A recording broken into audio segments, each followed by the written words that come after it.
નમસ્કાર. આજના આ એક્સપ્લેનરમાં આપણે ગુજરાત પંચાયત સેવા પસંદગી મંડળ એટલે કે GPSSBની એક બહુ જ અગત્યની નોટિફિકેશનને ડીકોડ કરવા જઈ રહ્યા છીએ. આ કોઈ સામાન્ય ભરતી નથી હો, આ એક એવી મોટી તક છે જેને સમજવી ઉમેદવારો માટે બહુ જ જરૂરી છે.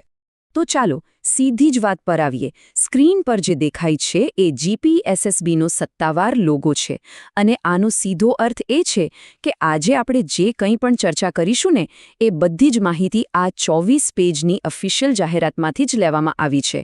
એટલે કે માહિતી એકદમ સચોટ અને 100% ઓથેન્ટિક છે.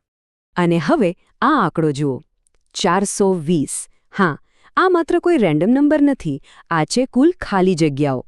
આખી ગુજરાતમાં મલ્ટીપર્પઝ હેલ્થ વર્કર વર્ગ 3ની પોસ્ટ માટે માત્ર ને માત્ર પુરુષ ઉમેદવારો માટે આટલી બધી જગ્યાઓ બહાર પડી છે. ખરેખર આ એક એવી શાનદાર તક છે જેની ઘણા લાંબા સમયથી રાહ જોવાઈ રહી હતી. હવે કોઈ પણ અરજી કરતા પહેલા એક પ્રોપર ગેમ પ્લાન હોવો જરૂરી છે.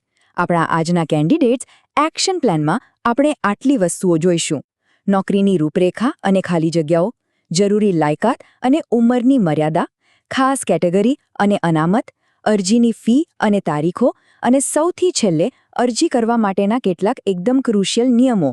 બસ આટલું સમજી લીધું એટલે કામ પૂરું. તો વિભાગ 1, નોકરીની રૂપરેખા અને ખાલી જગ્યાઓ.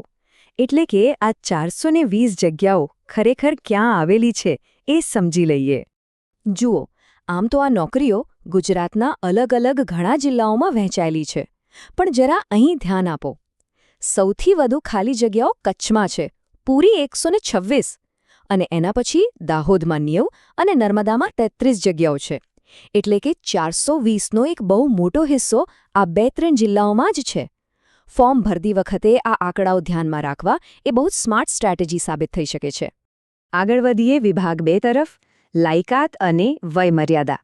આ ખરેખર એલિજિબિલિટી નક્કી કરતા ગેટકીપર્સ છે. ઉંમરની વાત કરીએ તો નિયમ એકદમ ક્લિયર છે. લઘુત્તમ વયમર્યાદા એટલે કે મિનિમમ ઉંમર 18 વર્ષ અને મહત્તમ એટલે કે મેક્સિમમ ઉંમર 33 વર્ષ હોવી જોઈએ. પણ આ ઉંમર ગણવાની ક્યારથી? તો એના માટેની કટ ઓફ તારીખ છે 20 મે 2026. મતલબ કે આ તારીખે ઉંમર 18થી ઓછી ન હોવી જોઈએ અને 33થી એક પણ દિવસ વધારે ન હોવી જોઈએ. અચ્છા, હવે શૈક્ષણિક લાયકાત પર આવીએ. અહીં ઘણા બધા અથવા એટલે કે ઓપ્શન્સ આપેલા છે જેથી ઉમેદવારો ઝડપથી ચેક કરી શકે. કાં તો 1 વર્ષનો MPHWનો બેઝિક કોર્સ કે ડિપ્લોમા કરેલો હોવો જોઈએ. જો એ ન હોય તો 1 વર્ષનો સેનિટરી ઇન્સ્પેક્ટરનો ડિપ્લોમા ચાલશે. અથવા તો ITIમાંથી હેલ્થ સેનિટરી ઇન્સ્પેક્ટરનું સર્ટિફિકેટ કે પછી કોઈપણ માન્ય યુનિવર્સિટીમાંથી ડિપ્લોમા હોવો જરૂરી છે. હા, આની સાથે કમ્પ્યુટરનું બેઝિક નોલેજ અને ગુજરાતી કે હિન્દી ભાષા આવડવી તો ફરજિયાત છે જ. તો અહીં સૌથી ક્રુશિયલ પોઈન્ટ એ છે કે આ બધી જ શૈક્ષણિક લાયકાતો અને ઉંમરના જે કંઈ પણ માપદંડો છે એ પૂરા કરવાની અલ્ટિમેટ કટ ઓફ તારીખ 20 મે 2026 છે. આનો સીધો અર્થ એ છે કે આ તારીખ સુધીમાં રિઝલ્ટ કે સર્ટિફિકેટ હાથમાં હોવા જ જોઈએ. આ બાબતમાં કોઈ જ એક્સક્યુઝ કે અપવાદ ચલાવવામાં આવશે નહીં. ચાલો હવે જોઈએ વિભાગ 3, ખાસ કેટેગરી અને અનામતના નિયમો. અહીં અમુક બહુ જ ઝીણવટભરી બાબતો સમજવાની છે. પહેલો અને સૌથી મહત્વનો નિયમ: અનામતના લાભો માત્ર ને માત્ર મૂળ ગુજરાતના ઉમેદવારોને જ મળશે. હવે સર્ટિફિકેટ્સની તારીખો બરાબર સાંભળી લેજો. SEBC વર્ગ માટે જે નોન ક્રિમિલેયર સર્ટિફિકેટ જોઈએ તે 1 એપ્રિલ 2024થી લઈને 20 મે 2026ની વચ્ચે જ ઇસ્યુ થયેલું હોવું જોઈએ. જ્યારે EWS સર્ટિફિકેટ તે ઇસ્યુ થયાની તારીખથી પૂરા 3 વર્ષ માટે વેલિડ ગણાશે. ખોટી તારીખના ડોક્યુમેન્ટ્સ હશે તો ઉમેદવારી સીધી રદ થશે. એ ઉપરાંત જનરલ કેટેગરી માટે વયમર્યાદામાં જે છૂટછાટ મળે છે તે નિયમ મુજબ લાગુ પડશે જ. અને હા, 420માંથી 33 જગ્યાઓ ખાસ માજી સૈનિકો માટે રિઝર્વ રાખવામાં આવી છે. હવે માજી સૈનિકો માટે ઉંમરની ગણતરી કેવી રીતે થશે? સાંભળવામાં કદાચ થોડું જટિલ લાગે, પણ ચાલો એને એકદમ સિમ્પલ બનાવી દઈએ. તેમની જે અત્યારની ઉંમર હોય ને એમાંથી તેમણે આર્મીમાં જેટલો સમય નોકરી કરી છે એ સમયગાળો બાદ કરવાનો. હવે જે ઉંમર બચે એ મહત્તમ વયમર્યાદા વત્તા બીજા 3 વર્ષથી વધારે ન હોવી જોઈએ. અને હા, કેલ્ક્યુલેશન ગમે તે થાય, કોઈ પણ સંજોગોમાં તેમની ટોટલ ઉંમર 45 વર્ષથી તો વધારે ન જ હોવી જોઈએ. અને આ બહુ જ સરસ રીતે સમજાવે છે કે દિવ્યાંગ ઉમેદવારો માટે જે કુલ 19 જગ્યાઓ અનામત છે એ કઈ રીતે વહેંચાયેલી છે. ઓફિશિયલ બ્રેકડાઉન મુજબ કેટેગરી એ એટલે કે લો વિઝન માટે 5 જગ્યાઓ છે અને કેટેગરી સી એટલે કે લોકોમોટર ડિસેબિલિટી માટે 8 જગ્યાઓ ફાળવેલી છે. ઓફકોર્સ આ માટે સક્ષમ અધિકારીનું મેડિકલ સર્ટિફિકેટ હોવું કમ્પલસરી છે. હવે આવીએ વિભાગ 4 પર. અરજી ફીઝ અને તારીખો. એટલે કે ફોર્મ ક્યારે અને કેવી રીતે ભરવું એના એક્ઝિક્યુશન સ્ટેપ્સ. આ ટાઈમલાઈન તો મગજમાં ફિટ ટચ કરી લેવા જેવી છે. ઓનલાઈન ફોર્મ ભરવાનું શરૂ થશે 29 એપ્રિલ 2026ના રોજ બપોરે બરાબર 1 વાગે અને છેલ્લી તારીખ છે 20 મે 2026 રાતના 11 વાગ્યાને 59 મિનિટ સુધી.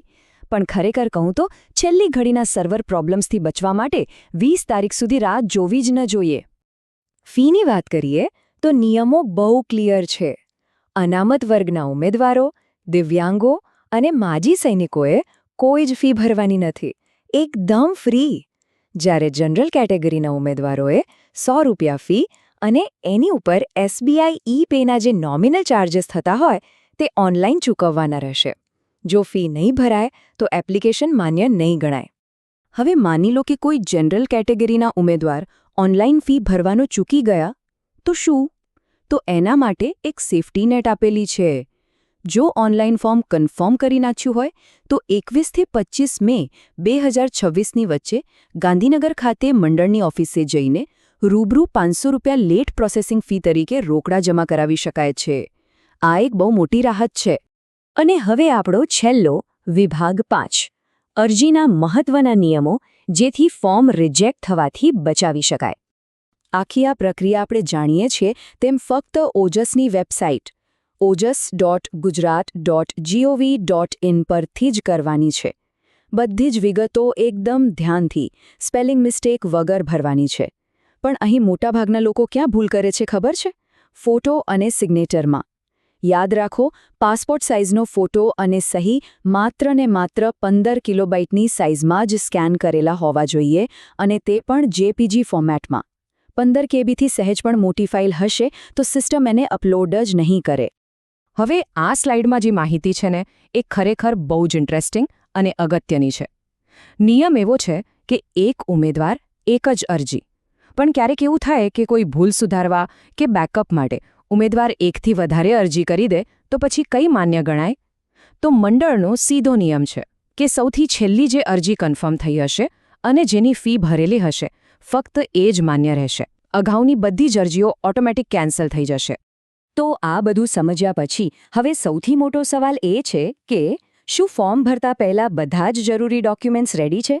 ભલે તે માર્કશીટ હોય, કાસ્ટ સર્ટિફિકેટ હોય કે નોન ક્રિમિલેયર હોય. કોમ્પ્યુટર ચાલુ કરીને ઓજસ પર લોગિન કરતા પહેલાં આ બધું જ અસલમાં હાથવગું કરી લેવું એ જ સાચી સમજદારી છે. આશા છે કે આ એક્સપ્લેનરથી આખી નોટિફિકેશન એકદમ ક્લિયર થઈ ગઈ હશે. વધારે અને સત્તાવાર વિગતો માટે મૂળ જાહેરાત જરૂર વાંચવી. તૈયારી માટે ખૂબ ખૂબ શુભેચ્છાઓ.